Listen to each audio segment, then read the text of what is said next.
You're watching the Financial News Network. I'm Chuck Pierce. Yahoo is gaining after the market opened today after news on Sunday that CEO Scott Thompson is stepping down.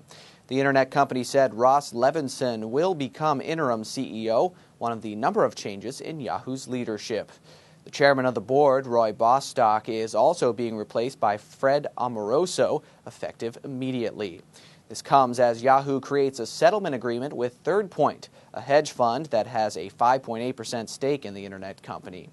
3 employees from Third Point will join the Yahoo board as well, replacing 3 others who disclosed their intentions to not stand for re-election. Fred Amoroso, the new chairman of the Yahoo Board of Directors, said, quote, "The board is pleased to announce these changes and the settlement with Third Point and is confident that they will serve the best interests of our shareholders and further accelerate the substantial advances the company has made operationally and organizationally since last August." The board believes in the strength of the company's business and assets and in the opportunities before us, and I am honored to work closely with my fellow directors and Ross to continue to drive Yahoo forward. Currently, Yahoo is up over 2% to $15.49 in early morning trading.